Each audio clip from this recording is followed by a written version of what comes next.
Tonight on Blitzer Reports, the War Room.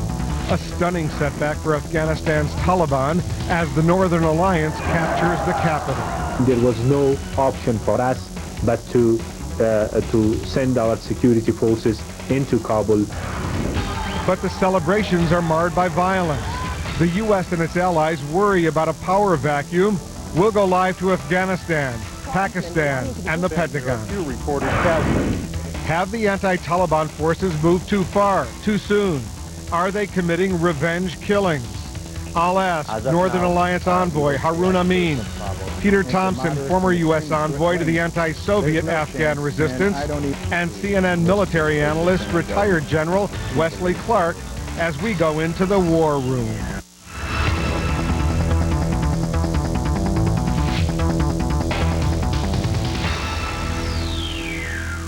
Good evening, I'm Wolf Blitzer reporting tonight from Washington. What a difference a week makes. Only days ago, there were widespread doubts about a U.S. military strategy in Afghanistan that focused largely on airstrikes and an alliance with the anti-Taliban rebels. Now, with near breathtaking speed, the Northern Alliance forces are on the offensive. Their latest success, the takeover of the country's capital, Kabul, and the Taliban appear to be in full retreat.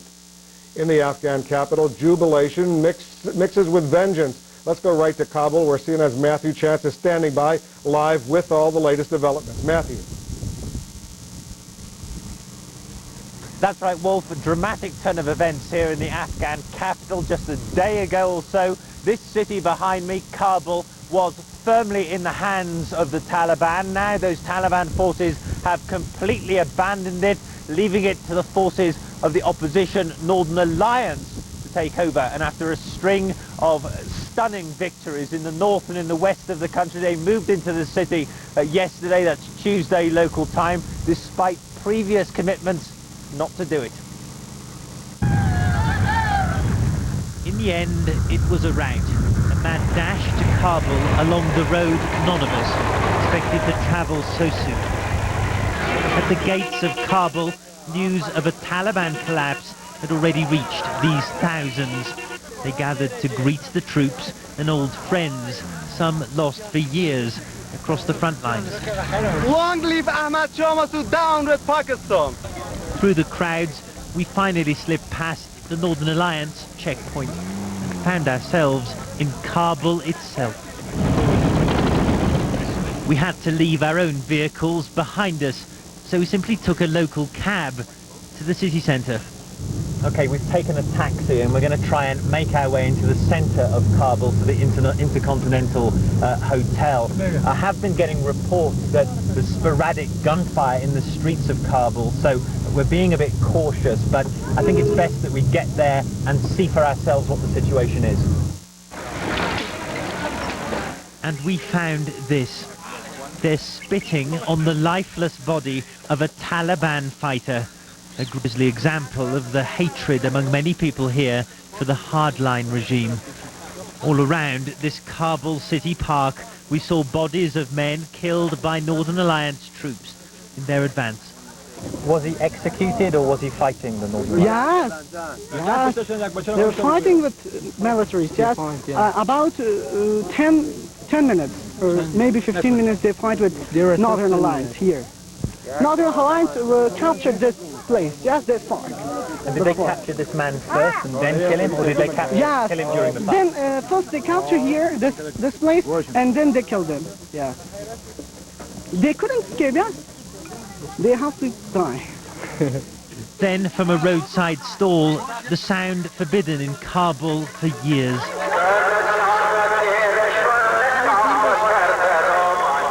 Music banned by the Taliban, now played freely on the streets.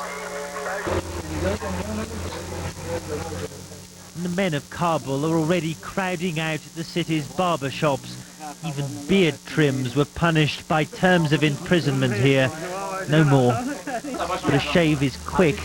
How much longer it will take this city to heal the real scars of its recent past. Well, the situation here is very calm. We've been hearing no significant gunfire really since we arrived. It appears the Northern Alliance has spread out throughout Kabul and have complete control of the city now. It seems they abandoned their commitment not to enter the city after seeing the Taliban leave so unexpectedly. They simply took the opportunity to seize the ultimate military prize, the city they've been waiting to take for several years now. Wolf, back to you. Matthew, have the Northern Alliance forces stopped in Kabul, or are they still continuing their offensive south? Well, there were early indications when we first arrived here that they were indeed pursuing the Taliban into their strongholds to the south towards Kandahar from their positions out of Kabul. Subsequently, though, I have had a conversation with the Foreign Minister of the Northern Alliance, Dr. Abdullah. I asked him that very question. He told me no, for the moment at least. The Northern Alliance forces are staying in Kabul. They're not intending to overstretch their resources and pursue the Taliban any further at this stage. That could change, though, so we're watching it very closely. Wolf. Matthew Chance in Kabul, thank you very much. Meanwhile, the United States and other allies, especially Pakistan, did not want to see the Northern Alliance enter Kabul at this point, but the foreign minister of the alliance says the Taliban's unexpected withdrawal forced a change of plans. There have been disturbances which has taken place in Kabul by the irresponsible people, the people which had guns in their disposals. They had perhaps hidden rifles with them. They took the advantage of the situation. They created some security problem for the people of Kabul, and then there was no option for us but to send our security forces into Kabul in our military forces in the surroundings of Kabul. The Northern Alliance says Kabul can now serve as a site for peace negotiations with all factions welcome except the Taliban. The stunning fall of the Taliban in Kabul is drawing particular attention and some concern from Pakistan. CNN's Carol Lynn is in Quetta, Pakistan, with reaction to the dramatic turn of events. Carol, first of all, how did the government of President Pervez Musharraf in Pakistan react to this stunning development, the Northern Alliance takeover of Kabul? Well, Wolf, as you've been reporting, the reaction here has been swift. It has been one of shock, both from the people of Pakistan as well as the Pakistani political leadership. And after the fall of Kabul, Pakistani President Pervez Musharraf, in a meeting with the Turkish Prime Minister, warned that a coalition government inside of Afghanistan, time is of the essence to put this coalition government together. One has to be very careful in the past. If you are to go by the past experience, there have been fighting between all these ethnic groups. That must be avoided, and therefore our view is that all the ethnic groups must be represented and we must come out with a political arrangement as fast as possible. The more this vacuum lasts. What President Pervez Musharraf is referring to, Wolf, is that the Northern Alliance is primarily made up of ethnic Tajiks and Uzbeks. However, the Pashtun majority inside of Afghanistan, he is saying, must be represented well in any future coalition government inside of Afghanistan. As you know by now, close to half the population here in Pakistan is made up of the Pashtun as well. So very close ethnic bonds between Pakistanis as well as Afghans. President Pervez Musharraf wanting to ensure that that majority is well represented. In the meantime, the United Nations has already presented a plan for a 2-year transitional government, and the UN Special Envoy Lakhdar Brahimi has been sent to Kabul to meet with Afghan leaders to talk about exactly what the political future inside that country should be. Wolf? Carolyn in Quetta along the border between Pakistan and Afghanistan, thank you very much. Meanwhile, here in Washington, President Bush discussed Afghanistan with the visiting Russian President Vladimir Putin, who warned that the Taliban are still a threat and called their pullout from Kabul a cunning move. But Mr. Bush is encouraged by the latest developments. Well, we're making great progress in our objective, and that is to tighten the net and eventually bring al-Qaeda to justice, and at the same time deal with the government that's been harboring them. Both leaders said they would act to prevent human rights abuses, and President Bush stressed that a new Afghan government must include representatives of all the people. For the latest on the military campaign, let's go live to CNN national correspondent Bob Franken. He's over at the Pentagon. Bob, what was the reaction over there to this development in Kabul? Well, considering all the criticism just a week ago, there was a notable absence of gloating here, Wolf. Rather than treating this as a victory, the victory, they were treating it as a good start. As the Northern Alliance forces poured into Kabul, U.S. Special Operations troops slipped in with them. Others are in the south, it was disclosed, near Kandahar, the Taliban stronghold. The forces of Taliban and al-Qaeda have several choices. They can flee and reorganize in the south. They can flee and melt into the countryside, or they can defect. If they reorganize in the south, we're going to go get them. If they go to ground, we will, as the President said, root them out. And if they decide to flee, I doubt that they'll find peace wherever they select. No longer are Pentagon officials defending their strategy. That was last week. Now they have evidence their strategy is working. As you are certainly aware, we've made advances over the weekend by the Northern Alliance, and it has clearly altered the situation, at least somewhat, in Afghanistan. The situation is certainly altered, but military planners know there's plenty to worry about. For instance, will the hardline Taliban troops who seem to be caving really be heading for the caves? The geography of Afghanistan allows guerrilla forces to operate handily. It's a difficult country. There's lots of caves, there's lots of tunnels, lots of mountains, and it's not an easy task. U.S. officials say their intense bombardment will not let up as the Taliban troops retreat, and they continue to release their nose camera video. One new wrinkle, they even showed one that missed. It was a fortunate day for the driver. As you can see, the bomb lands just behind the vehicle as it speeds down the road. Pentagon officials say there is still so much to accomplish. They need to try and rein in the jubilant Northern Alliance forces and get them to resist the Afghan tradition of retribution as the world tries to establish a credible government. And they are still pursuing Osama bin Laden and his Taliban protectors. But now they have much less territory to search. As they are moving away from places they've previously been located, they're visible. And Wolf, the U.S. and its allies say they're going to aggressively pursue their war, continue to at the same time, Wolf, they're pursuing a new peace. Are they pursuing, Bob, the Taliban, which appear to be in full retreat right now? Are they going after them? They consider them fair game. Rumsfeld made a point to say they have not surrendered. They've done nothing but to retreat, which is considered a move to a more tactical advantage. Therefore, he says, the bombing will continue and it's justifiable. Bob Franken, thank you very much at the Pentagon. Kabul has fallen, the Taliban are on the run, but will the rapid military advance lead to chaos? Joining me here in the CNN War Room, Harun Amin, a representative of the anti-Taliban Northern Alliance, CNN military analyst and former NATO Supreme Allied Commander, retired General Wesley Clark, and Peter Thompson, the former U.S. Special Envoy to the Afghan resistance. And remember, you can email questions to our guests. Just go to our website, cnn.com/wolf. But let me begin with you, General Clark, and as we speak, I want to put up on our map a look at what has actually happened over these past few days, within hours, basically, on the ground. If we take a look right over here, we see all of these towns, Herat, Mazar-e-Sharif, of course, Kabul, all of them now in the hands of the Northern Alliance. Jalalabad still, of course, not yet, but there doesn't seem to be anything standing in the way of the Northern Alliance moving towards the Taliban stronghold of Kandahar. Well, it's certainly rapid progress on the ground, but you know, Wolf, when forces fight like this, they're up at night, they're fighting during the day. One night, two nights, that's okay. Third night, fourth night, fifth night, forces start to grind down. They can handle a couple of days without a resupply, depends on how much ammunition they use. Maybe they haven't used that much. Push it third, fourth, fifth day, the force is going to get overextended. So the trick here is to get the right balance. Push as hard as you can.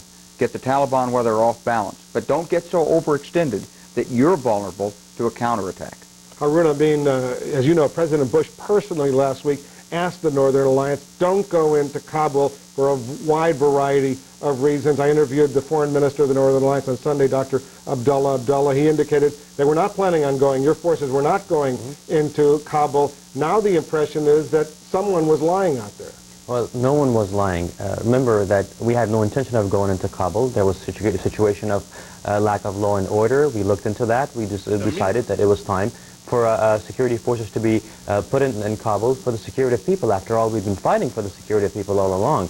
Now, it's part of the international campaign also. Militarily, we're on the push. You don't stop, and you give the enemy the chance to regroup and come back. There was Kabul. It was abandoned. It was a victory. It was a victory for the international coalition. It got to be seized. Now, military forces have not entered the city. Security forces have gone in, but Kabul, in a sense, has been declared part of the coalition. Provinces are either on the side of the coalition or they're not. This is the ultimate question, and it is right now at the disposal of the international coalition. You buy that, Ambassador Thompson? Well, there's been no time that I know of in Afghan history when a force has gone into Kabul and has left it or has agreed to share power. Now, this might be the first time, so we can't rule that out. And Dr. Abdullah announced that the Northern Alliance is ready to share power. We should remember, though, Wolf, that from 92 to 96, it was basically the Northern Alliance that was in Kabul. 50,000 people died. In essence, the extremists like Rabbani were running the government. They lost out in the end. They were pushed up to the north. Now they're back, and if Rabbani returns again, he might again try to cling to power and not permit a broad-based Afghan process to go forward. General Clark, I want to put up on the screen once again the ethnic diversity that is Afghanistan, as we all know. And if we get that ready, we'll show that the Pashtun, for example, which is largely the core of the Taliban, are not well represented in the Northern Alliance. They represent, though, almost 50% of the people of Afghanistan. Yeah, I think it's a significant problem. It has been historically. We've seen a lot of this over the last decade in the fighting that's gone back and forth. People naturally gravitate to their own ethnic groups. That's where their security is. And within those ethnic groups, are in tribes. They follow particular leaders. And when the structure comes apart, everybody gets insecure.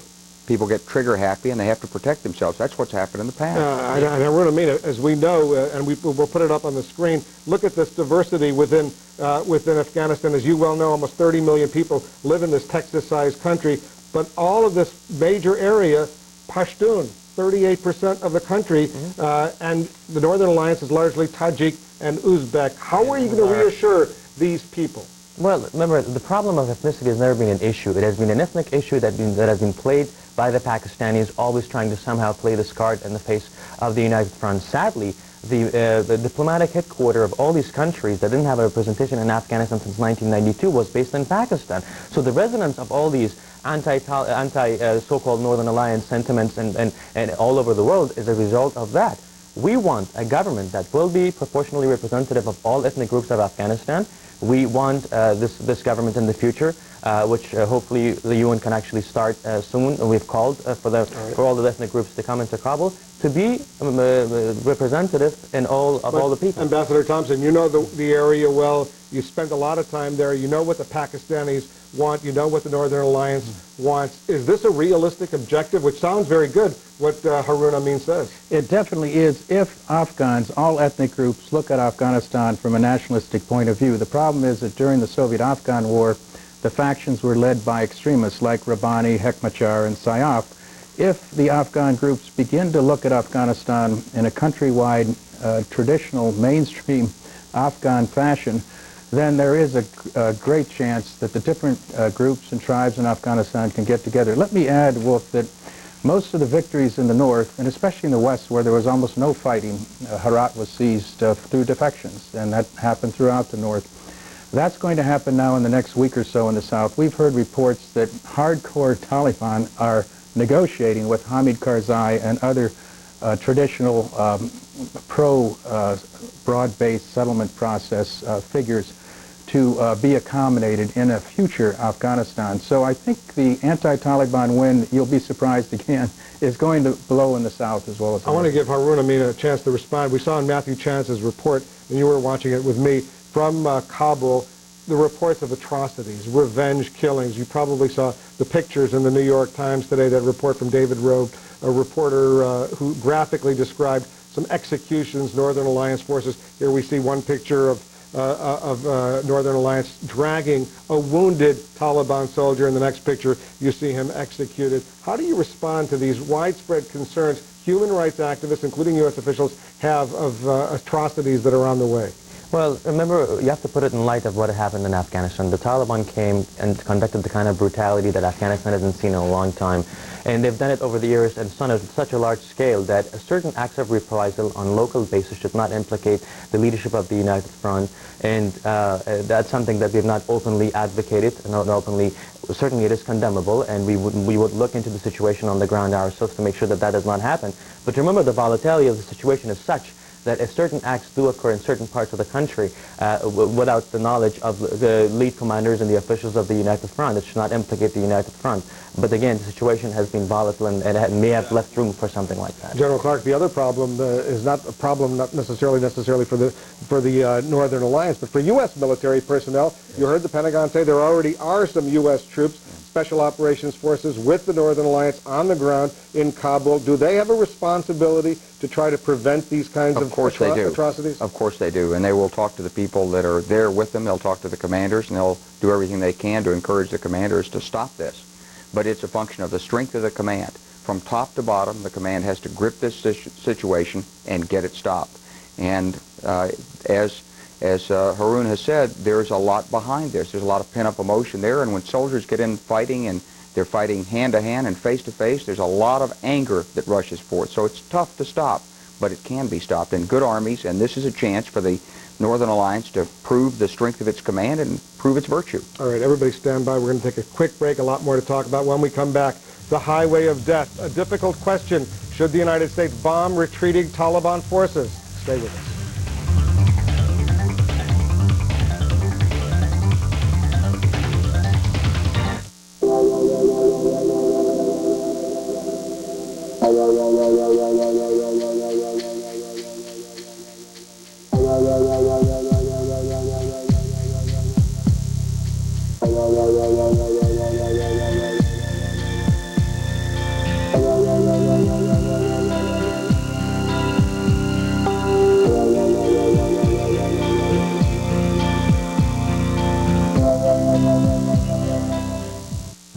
Get the news and latest developments from Washington, D.C. with John King.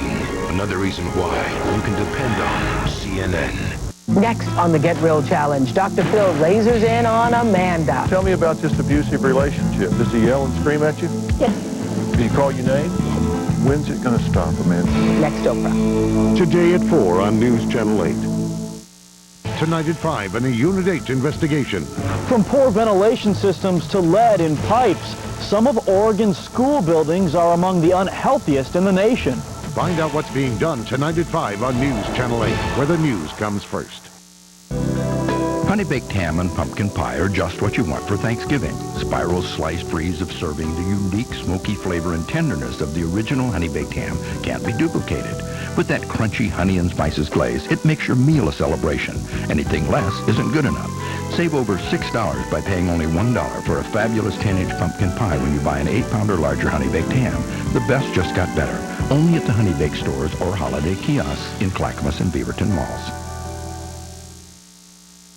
As America strikes back, depend on CNN.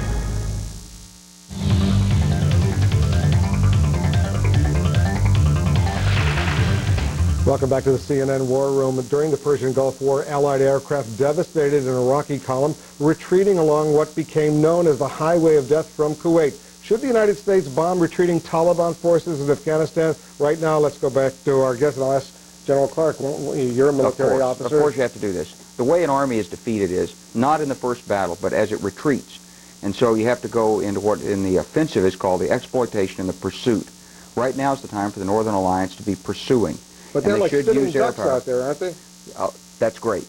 That's what you want. Put the pressure on and let this organization crumble right now. Don't give it a chance to reform a defense. Don't let the command and control be established. Don't let it be resupplied and re-equipped. Finish it right now. I don't know if it can be done, but everything that can be done with air power should be. Ambassador Thompson, is that smart in the long term to go after these retreating Taliban soldiers? Yes, and I think just about all Afghans would agree with that too, because the Taliban and Al-Qaeda are so unpopular. Do you have any idea, Haroon, where Osama bin Laden is right now? Osama bin Laden might be, the best location for him might be in southern parts of the province of Uruzgan, which is to the north of Kandahar. and in the southern tip of the lower tier of the Hindu Kush Mountains in central Afghanistan. That's where he might be. It's the best plausible area for him. But anything in terms of exchange of information as to where he was last seen and stuff is going to be shared with the allies on the ground. Finding Osama bin Laden and Mullah Omar, the leader of the Taliban, a high priority, of course, for the U.S. and its coalition allies. How difficult is that going to be now? I think that there's going to be a lot of Afghans, including an Uruzgan, this province that is being discussed now, Ahmed mentioned, they're going to defect, especially everybody but the hardcore Taliban and Al-Qaeda, the Arabs. And they're going to go over to the anti-Taliban resistance, and they're going to betray Osama bin Laden and Omar. You know, we have a question from Brandon in Winston-Salem, North Carolina, who emailed us this. Are we going to be fighting a cave-by-cave guerrilla war to find bin Laden? Isn't this the type of war the Taliban and Al-Qaeda want to fight? Well, I'm not sure that we will be fighting that, but if we do, we'll be fighting it, I think, with a lot of people from Afghanistan on our side. Now, the trick on this, Wolf, is to go quickly. The intelligence is going to be very perishable, and there'll be a lot of it coming in, presuming that these people do defect and do share their information, but it won't last forever. And so the forces that go after him have to be quick. This is a time you want to stay up all night when you've got the information on Al-Qaeda, because Al-Qaeda is what the campaign's really all about. Is the Northern Alliance going to stay in Kabul, or are they going to move towards Kandahar? We have no intention of going towards Kandahar, but we have a lot of people who want to liberate their territories from the Taliban grips, and right now there are movements around Kandahar, movements around Jalalabad that want to liberate these territories. They're linked to us because it's part of the same campaign to overthrow the Taliban. But in terms of any movement that's not going to have the local support, and it's not going to have the outside support from any other country, and it's going to be sitting in these freezing mountains, is not going to have much chance of trying to drag this campaign for a very long time. All right, Haroon Amin, Peter Thompson, General Clark, thanks for joining us in the CNN War Room. Thank you. Thank you. Still ahead, jubilation in the streets of Kabul. Sights and sounds once prohibited, now in full display. That story coming up.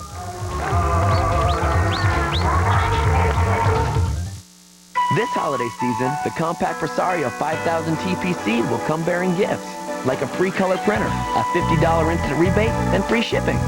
Not to mention a powerful Intel Pentium 4 processor and Microsoft Windows XP Home Edition, all for just $849. And you don't even need to travel afar. Call 1-888-267-0886 to buy now. You'll get one great PC and 3 great gifts.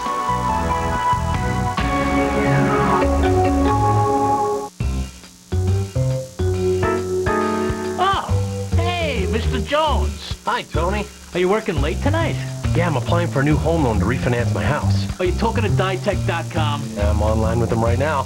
Want to cash out some of your equity or consolidate bills? You may be able to refinance now to a low fixed rate with 0 points.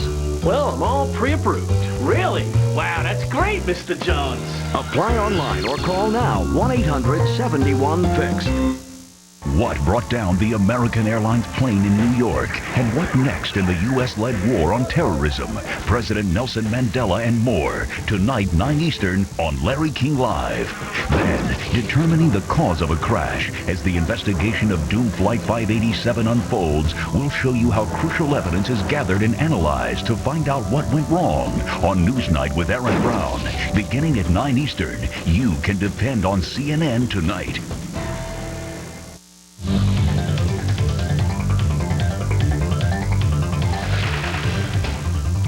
Welcome back. They're singing in the streets of Kabul, something once banned by the Taliban. With the fall of the Taliban, many Afghans are speaking out freely and defying old rules to celebrate new freedoms. Get a shot of the music that was forbidden before. What? Yeah. The music was forbidden.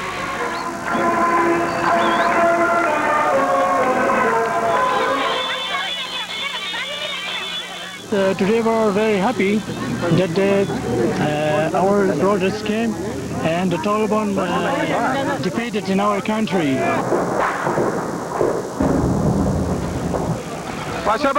The Taliban escaped from the area. They go quickly. The people have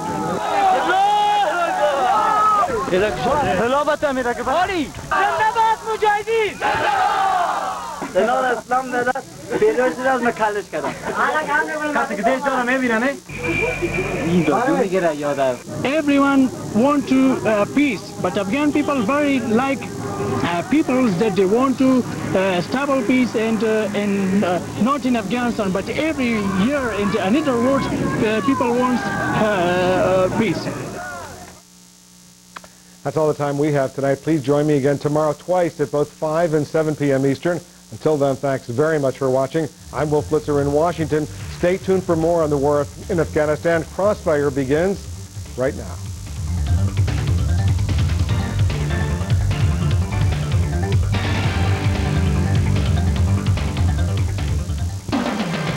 First of all, we're making great progress in our objective, and that is to tighten the net and eventually bring Al-Qaeda to justice, and at the same time deal with the government that's been harboring them.